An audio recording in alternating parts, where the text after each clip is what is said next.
Your Wi-Fi isn't broadcasting anything.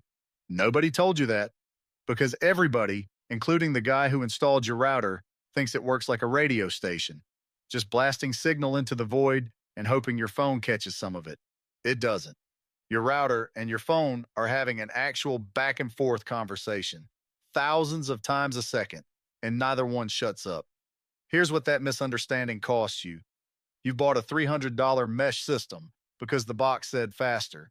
You've stood in the hallway holding your phone up like you're trying to get a bar of signal on a flip phone in 2004.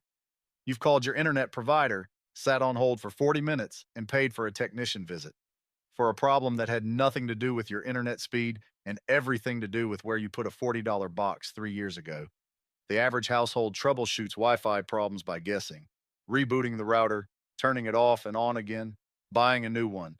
None of that fixes anything if you don't understand what's actually happening between your device and that blinking box in the corner. This isn't complicated once you see it. It's just never been explained without 15 acronyms in the first sentence. Wi Fi has one job: take data, a web page, a video, a text, and turn it into radio waves that can travel through the air, then turn those radio waves back into data on the other end. That's it. Same idea as a walkie talkie. You press the button, your voice becomes a radio signal, it travels, the other walkie talkie turns it back into your voice. Except with Wi Fi, both sides are talking constantly, automatically, without you ever pressing a button. Your phone isn't just sitting there quietly loading a page you asked for, it's checking in with the router. The router's checking in with your phone.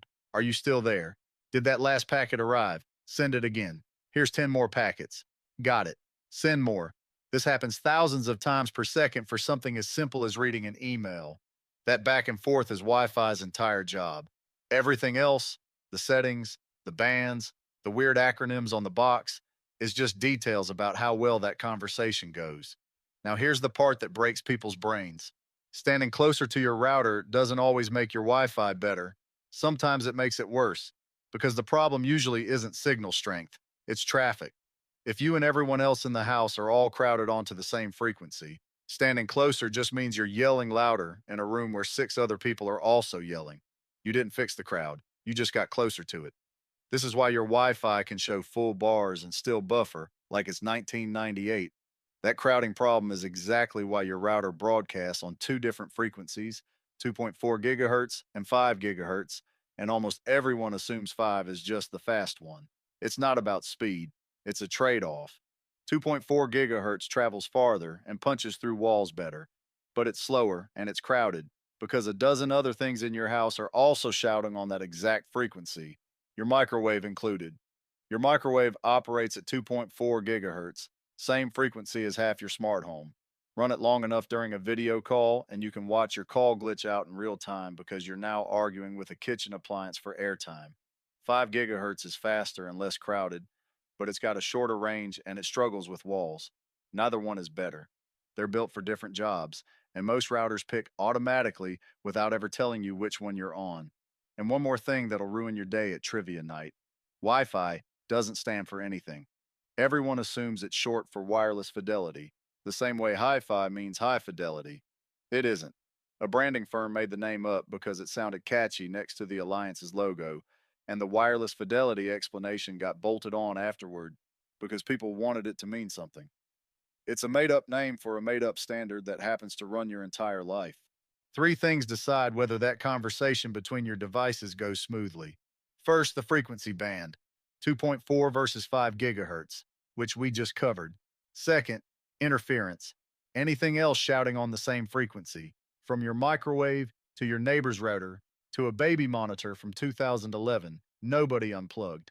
Third, physical obstruction: walls, floors, mirrors, anything dense between your router and your device that the signal has to fight through to get to you. Concrete and metal are brutal. Drywall barely slows it down. This is why the same router gives you full strength in the living room and nothing in the basement. It's not a weaker signal, it's a signal that has to punch through more stuff to get there.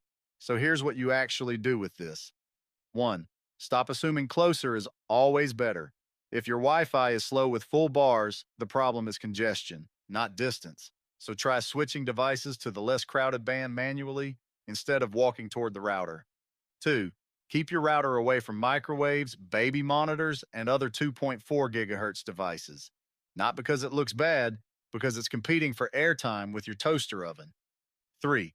If you've got a big house with dead zones, the fix isn't a stronger router, it's more access points. A mesh system solves distance problems, not congestion problems, so know which one you actually have before you buy anything. That's how your Wi Fi actually works, a non-stop conversation with an appliance you didn't know was eavesdropping. Next week, how traffic jams form when nobody crashed. If this saved you a call to your internet provider, subscribe. It's free, and there's more of this coming every week.